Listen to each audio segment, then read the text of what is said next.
အားလုံးမင်္ဂလာပါဒီနေ့ဗီဒီယိုလေးကတော့ကျွန်တော် unboxing မလုပ်တာကြာပြီဖြစ်တဲ့ smartwatch တွေထဲမှာဈေးတန်ပြီးတော့ဖုန်းလေးပြောလို့ရတဲ့ဒီ Mibro Line app ထဲကနေပြီးအသစ်ဝင်ရောက်လာတဲ့ Mibro Lite 2 smartwatch လေးကိုကျွန်တော် unboxing လုပ်ပြီးအတူတူကြည့်မှာဖြစ်ပါတယ် Mibro Watch Lite 2 လေးကိုကျွန်တော် unboxing မလုပ်ခင်မှာသူ့မှာထူးခြားတဲ့ချက်လေးတွေကိုနည်းငယ်ပြောပြစရာရှိတယ်ပေါ့အရင်ဆုံးအနေနဲ့ Mibro ပြန်ပြီးပြောပြရင်တော့မြန်မာပြည်ဈေးကွက်ထဲမှာအယောင်းရတဲ့ brand တစ်ခုဖြစ်တဲ့တသိန်းစွန်းစွန်းလေးမှာရတဲ့ဒီ smartwatch တွေရဲ့AMOLED display နဲ့လာတာရုပ်ထွက် quality ဘိုင်းပြောစရာမလိုဒီဖုန်းပြောလို့ရတာလဲအားလုံးသဘောကျတယ်ပေါ့ရခင်မျိုးဆက်ကတော့ကျွန်တော်တို့အရင်တော့မိတ်ဆက်တယ်အခုလဲဝယ်လို့ရသေးတယ် Mibro Watch T1 ကခက်စားခဲ့တယ် Mibro Watch T1 ကို upgrade လုပ်လိုက်ပြီးတော့ perfect ဖြစ်အောင်ထုတ်ပေးလိုက်တဲ့ version ဆိုရင် Mibro Lite 2 လို့ပြောလို့ရပါတယ်ဒီ Mibro Watch Lite 2ကဘာတွေပိုကောင်းလာအောင်ဆိုတော့ဖုန်းပြောလို့ရတယ်ဖုန်းပြောလို့ရတဲ့အပြင်ကို AMOLED display ကို360 by 360 resolution ဆိုတော့ရုပ်ထွက်တော်တော်မိုက်တယ် PPI အနေနဲ့ဆိုလဲ391ပါတာဖြစ်တဲ့အတွက်ကတော့ရုပ်ထွက်ကကြီးတောက်ရှင်းကြည့်ရမှာဖြစ်ပြီးတော့ကျွန်တော်တို့ဒါ dual core chipset နဲ့လာတယ်ဗျာအဲ့တော့dual core chipset နဲ့လာတော့နာရီကို smartwatch ကိုသုံးတဲ့ပို့တဲ့ဆိုတဲ့အချိန်မှာလေးတာပင်တာမရှိဘဲနဲ့ချောချောမွေ့မွေ့ processing လေးလုပ်နိုင်တယ် battery အနေနဲ့350 mAh ပါဝင်ပြီးတော့ကျွန်တော်တို့ကပုံမှန်နိုင်တစ်လုံးမျိုးလုံးသုံးမယ်ဆိုရင်တော့သူကရက်60ခန်းနိုင်တယ်ဒါပေမဲ့ပါတဲ့ feature တွေအစုံသုံးမယ်ဟေးဆိုရင်တော့12ရက်ခန်းတယ်လို့ပြောတယ်အသေးစိတ်ကတော့ဒီမှာကျွန်တော်ပုံမှာမြင်မှာပေါ့နော်ဖုန်းပြောရင်8နာရီရမယ်ဘာညာကတော့ဒီမှာကျွန်တော်တို့ကြည့်လိုက်ပါ Mibro T1 နဲ့ပိုကောင်းလာတဲ့အချက်ကတော့ always on display ရလာတာပေါ့ Mibro T1 တို့က AMOLED display ကိုသုံးခဲ့တာမှန်ပြီမယ် always on display မရတဲ့အတွက်ကျွန်တော်နာရီ screen off ထားရင်နာရီရဒီတိုင်းအမဲကြီးပဲဖြစ်တယ်ပေါ့ဒီကောင်မှာတော့ AUD ပါလာတဲ့အတွက်ပို့ပြီးတော့အဆင်ပြေတယ်နောက်ထပ်တစ်ချက်အနေနဲ့ကဒီဇိုင်းပိုင်းပေါ့ဗျာဒီဇိုင်းပိုင်းမှာက T1 တုန်းက4000ပုံပေါ့ဒီ Mibro Lite Watch မှာကတော့အဝိုင်းပုံစံနဲ့လာတယ်လာပြီးတဲ့ပြင်မှာပိုကောင်းတာနိုင်လက်ပတ်ကြိုနှစ်ခုတစ်ခါလေးထည့်ပေးထားတယ်လေသာကြိုးရဲ့ဆီလီကွန်ကြိုးရဲ့ပါတယ်လို့တော့website မှာရေးထားတဲ့အရာပြောတာကျွန်တော်တို့အတူတူဒီချင်းမှာ fault ပြီးတော့မှဘာတွေဘယ်လိုကြိုးပါတယ်ဆိုတာအတူတူကြည့်မယ် body ကတော့ metal body နဲ့လုပ်ထားတယ်ပြောတယ်ပုံမှန်ကျွန်တော်ဒီဇိနို smartwatch တွေမှာတွေ့နေကြတဲ့ intelligent hand monitoring လို့ခေါ်တဲ့ဒါကျွန်တော်တို့ခြေလမ်းရည်တွက်မှတ်တာဘာညာပါသလို sport မှုအနေနဲ့ဆိုအမျိုး60ပါတယ်ရေဆိုခံနိုင်တဲ့ပမာဏ 2ATM ရှိတယ်ပေါ့နော်အဲ့တော့ရေဝစ်ချိုးတာဘာညာဆိုလဲ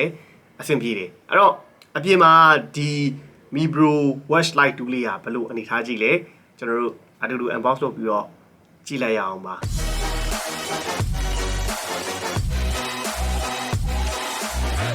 Mibro Watch Lite 2 လေးပါဒီမဲ့ dual strap ဆိုတော့ကျွန်တော်လက်ပတ်ကြိုးနှစ်ခုပါမယ်လို့ရေးထားတယ်ပြီးရင်ဒီမှာကျွန်တော်မြင်တဲ့အတိုင်း AMOLED HD display နောက် Bluetooth call ရမယ်နောက် digital crown ဆိုတာကျွန်တော်တို့ဟိုဘေးကနေပြီးတော့ digital crown ဆိုတာငငယ်တော့ခေါ်တာတော့ဆက်သီးပေါ့ဗျာဆက်သီးလေးဘေးကပါတယ်လို့ပြောတာနောက် dual strap okay ဖောက်ကြည့်အောင်ပါ digital crown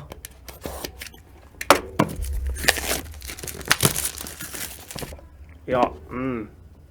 အားရပါတော့ဆိုဒီမှာပေါ့ဗျာကဲဒီအညိုရောင်လေးကတော့ကျွန်တော် leather သားလေးပေါ့နော်ဒီကောင်ကတော့ကျွန်တော်တို့ metal body သူဒီဒိုင်ခွက်က44 mm ရှိရလို့သူ့ size မှာတော့ရေးထားတယ်ဗျနော်အဲ့ဒါတော့လိုပါဘူးဗျာနော်ပုံစံအနေထားသည်နောက်ဒီမဲ့ဒါကတော့ကျွန်တော်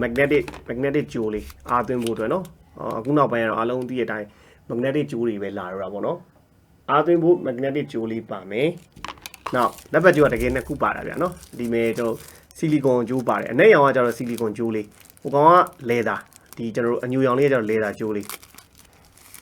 ဟောကျွန်တော်ဒီမှာ strike ကဒီမှာ strike ကနှစ်ခုပါတာကိုကလည်းကိုဖြုတ်ပြီးတော့တက်လို့ရတယ်ကျွန်တော်ဖြုတ်မတက်တော့နောက် user guide ဘာညာအားလုံးပါတယ် global version ပဲပေါ့နော်ဒါအင်္ဂလိပ်လိုရေးထားတာအကုန်လုံးစာတွေဘာညာကတော့ရဲတော့ကျွန်တော်တို့လေ့လာကြည့်အောင်ပေါ့နော်ဖွင့်ကြည့်လိုက်အောင်ဟိုကလေးကိုကျွန်တော်ဒါ Mibro Watch Lite 2 လေးရဲ့ design color အသားနာပါသူ width က 44 mm လောက်ရှိတယ်အထူက 11.5 mm ပေါ့ဒီ Harris sensor ပါပြီးအနေထားထိဆိုရင်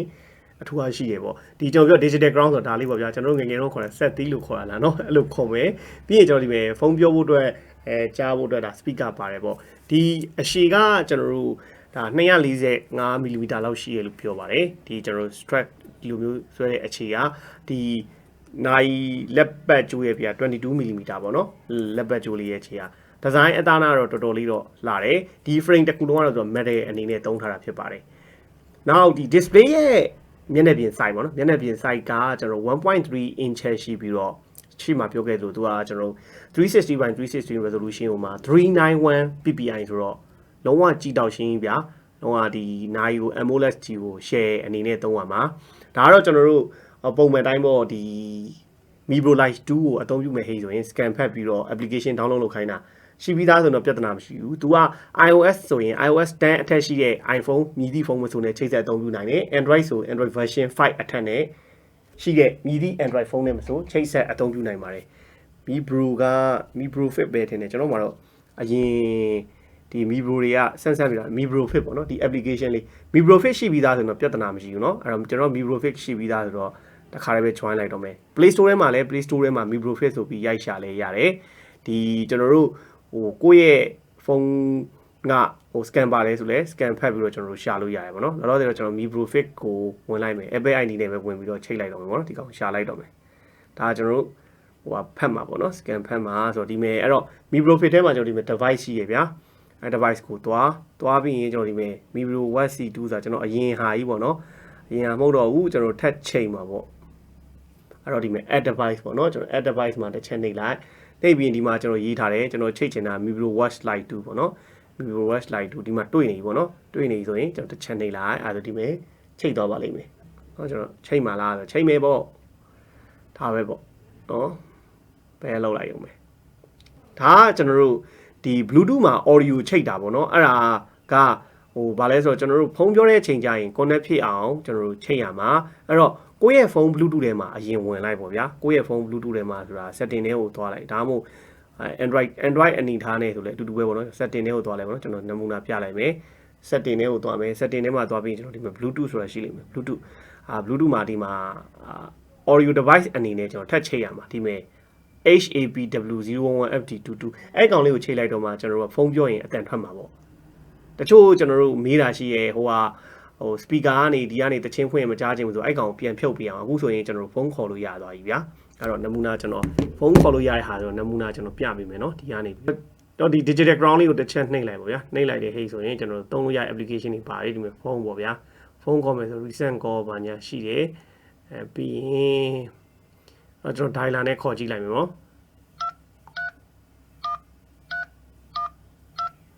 တော့ဒီမှာခေါ်ပြီပေါ့နော်ဒါဆိုရင်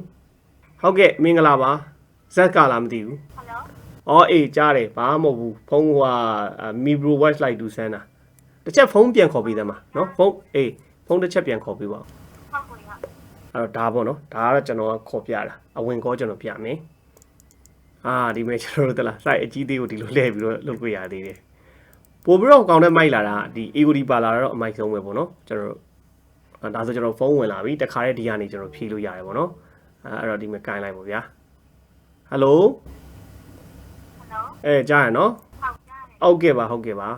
်ရပြီနော်ခေါ်တာပေါ့ဖုန်းအဝင်ထွက်ပေါ့ဗျာအဲ့ဒါအကုန်ရတယ်ကျွန်တော်တို့ပုံမှန်တိုင်းဒါ setting တွေပါကြည့်ရင်တော့ဒီ setting ထဲမှာကြည့်လိုက်ပေါ့နော် setting ထဲမှာ display မှာဒီမှာ always on ပေါ့နော် always on လေးကိုကျွန်တော်တို့ on ထားမှာပိတ်တဲ့အချိန်မှာ nice style လေးတွေရွေးလို့ရပါသေးတယ်เนาะအဲ့တော့ nice style ကျွန်တော်ကြိုက်တာလေးရွေးပေါ့ဒီတိုင်းဆိုလေ digital ကြိုက်ရင် digital လေးရွေးခဲ့လိုက်เนาะဒီကောင်လေးရွေးခဲ့လိုက်ရပြီ always on လေးတက်လာပါလိမ့်မယ်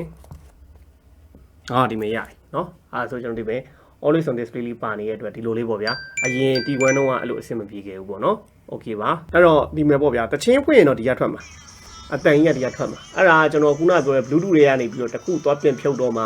ဒီ speaker မထွက်မှာပေါ့เนาะအဲ့တစ်ချက်တော့ရှိရဲအဲ့ဒါလေးတော့ဖြုတ်ပြရမယ်ကျန်တဲ့အားကစားမှုတွေပါတယ်ကျွန်တော်ပြပေးမယ်ဗျာအားကစားမှုကအမျိုး60ပါတယ်เนาะဒီမှာ outdoor run ဘာညာဆို smooth ကတော့တော်တော်ဖြစ်တယ်ကျွန်တော်တို့သုံးနေကြ smart watch တွေနဲ့ဆိုင်ဒီကောင်ကဈေးနှုန်းက3,300ဝန်းကျင်ပဲရှိရဲ always on display ပါလာတာခေါင်းတယ်နောက်ဒီ music ဘာညာလဲဒီကနေပြီးတော့ကျွန်တော်တို့ဖွင့်လို့ရတယ်ပေါ့ဗျာဖွင့်တာကြော်နာဘာညာအားလုံးဒီမှာလုပ်လို့ရတယ်เนาะပြီးရင်နောက်တစ်ခုနေနေရတဲ့ကျွန်တော်တို့ပုံမှန်အသက်ရှူတွေပါတိုင်းရင် SPO2 တိုင်းတာတို့ဒါတွေကတော့ကျွန်တော်ထည့်မပြောတော့ဘူးဆိုတာကအကုန်လုံးသိပြီးသားတော့ပဲเนาะဒီပဲကျွန်တော်တို့ကဏ္ဍပေါင်းဆက်ပါညာ feature အားလုံးစုံတယ်နောက်ဒီ heart rate monitoring အကုန်လားကျန်းမာရေးနဲ့ပတ်သက်တာတော့ကျွန်တော်တို့ထည့်မပြောတော့ပါဘူးကိုယ်တိုင်ပဲဝယ်ပြီးတဲ့အချိန်ပါစမ်းကြည့်ပေါ့เนาะတကယ်ကတော့ဒီကောင်းရဲ့အားသာချက်ကတော့တကယ်ရုပ်ထွက်ကိုတော်တော်ကြီးကိုမိုက်တာတော်တော်ကြီးရုပ်ထွက်ကတော့Mibro ရဲ့ AMOLED display နဲ့လာတဲ့ smart watch ရဲ့ထုံးစံတိုင်းအရင်ကြည့်လို့ရှုလို့ကောင်းတယ်နောက်တစ်ခုအနေနဲ့ကဒီ watch face ပေါ့နော် watch face ကိုကျွန်တော်ဒီကနေပြပေးမယ် watch face ကMibro တွေမှာ customize watch face ရတယ်ဗျာကိုကြိုက်တဲ့ပုံပေါ့နော်ကိုကြိုက်တဲ့ပုံထားလို့ရတယ်အဲ့တော့ကျွန်တော်ခဏလေးခုန Mibro ဖွက်လေးပြန်ဖွင့်လိုက်မယ် Mibro fix အဲ့တော့ဒီမှာဆိုတော့ကျွန်တော် watch page ကမျိုးစုံကျွန်တော်တို့ဒီမှာ download လုပ်ပြီးတော့လည်းသုံးလို့ရတယ်အဲ့တော့ customize web page ကတော့ကျွန်တော်တို့လူပုံလေးနဲ့ပေါ့နော်လူပုံလေးဆိုတာကျွန်တော်သမီးပုံလေးနဲ့ကျွန်တော်ထားပြလိုက်မယ်ဆိုကြပါစို့နော်ဒီမှာဒီ watch page ထားမယ်ဆိုဒီလိုကြည့်ပြီးတော့ဒီလိုလေးထားလိုက်ပါနော်watch page ထားမယ်ဟေ့ဆို dang လောက်လိုက်ပေါ့ဗျာရပြီအဲ့တော့မှနာရီလေးကိုဘာအောင်ထားမလို့အနီလားအနက်လားအဲ့လိုထားခြင်းတဲ့အရောင်ဘာညာရွေးပြီးရင် installation လုပ်လိုက်နော် installation progress ဆိုပိုကောင်းလာတာလည်းဒါပိုကောင်းလာတယ်ဘာလို့ဆိုအရင်တော့ဆိုအကြာကြီးပဲဗျဒီကောင်ကိုကျွန်တော်တို့ကဒီ installation လုပ်ဖို့အတွက်ဆိုရင် model အနှိမ့်နေမှာပေါ့နော် Lite 2မှာတော့ customize watch page လုပ်တာတော်တော်မြန်တယ်လို့ပြောလို့ရမှာပြီးသွားပြီတော့ဒီမှာကျွန်တော်သမီးပုံလေးနဲ့အဲ့ဒီနာရီနဲ့ပေါ်သွားပြီပေါ့ဗျာအဲ့တော့မှသူကနာရီကာလာဘာညာကိုအရောင်ကိုတိုင်းကာလာကိုပြောင်းလို့ရသေးတယ်အနီရောင်ထားခြင်းတာလားအစိမ်းရောင်ထားခြင်းတာလားအဲ့လို customize ကျွန်တော်တို့ထပ်လုပ်ပြီးတော့ပြောင်းလို့ရသေးတယ်အဲ့ဒါတော့ကိုကနေကိုကလီကြည့်လိုက်ပါတော့เนาะနောက်ထပ်ကတော့ကျွန်တော်တို့ဒီ head reminder တွေကအများကြီးပါတယ်ကျွန်တော်အကြာကြီးထိုင်တာရေတောက်တာမိတာဟလာငေးတာ head rate တွေ exercise လုပ်တာ travel take medicine report ဒါတွေကျွန်တော်တို့ကအဆိုင်နေချပြီးတော့ဒီ lab မှာလာတုံပြီးတော့ပေးလို့ရပါတယ်အဲ့တော့ပိုကောင်းလာတာဗာလဲဆိုတော့ခုနပြောတဲ့ AOD ပါလာတာဟာတိတိတတာပိုကောင်းလာသလိုနောက်လက်ပတ်ကျိုးနှစ်ခုပါလာတာရဲ့နောက်ကျွန်တော်တို့ပုံမှန်သုံးနေကြဟာအားလုံးဒီမှာရတယ်နောက်ဒီ photo ပေါ့နော် photo ရိုက်ချင်တဲ့ဟေ့ဆိုတော့သူ့ထဲက take photo ယူပြီးတော့ဒီမယ်ပေါ့ take photo ယူလိုက်ကောဆိုကြပါစို့ဒီမယ်ကျွန်တော်ဆိုလဲကျွန်တော်ဒီမယ်ပေါ့ဒီကနေပြီးတော့ comment ပေးရိုက်လို့ရပါတယ်အဲ့ဒါကတော့တစ်ချက်ရှိတာသူ့ application တွေကပဲကျွန်တော်တို့ရိုက်လို့ရတာပေါ့နော်ဆက်ဆိုပြီးပြရတော့ရိုက်တာပေါ့နော်ဖုန်း application တွေတော့ဒါလိုက်တော့မရဘူးကျန်တာကတော့ဘာမှအထွေထူးမရှိဘူးကျွန်တော်တို့ရခင်သုံးနေကြမြင်ဘူးနေကြဟာတွေအားလုံး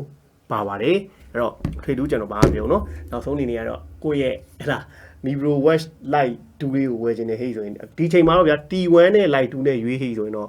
ကျွန်တော်ကတော့အားပေးတာ Mibro Watch Lite 2ကိုရွေးပါဘာလို့ဆို strap နှစ်ခုပါတယ် AOD ရတယ် customize watch face ပါညာအားလုံးကတော့ကျွန်တော်အတူတူပါပဲဒီကောင်ကတော့ GPS တော့ပါမှာမဟုတ်ဘူးဒါပေမဲ့ဒီဈေးထဲမှာတော့တော်တော်တန်တဲ့ smart watch တစ်လုံးလို့ပြောလို့ရတယ်ပြောရင်လည်းကျွန်တော်ဒီနေ့ unboxing လေးကိုဒီမှာအဆုံးသတ်ပါမယ်အားလုံးဘိုင်ဘိုင်ပါခင်ဗျာ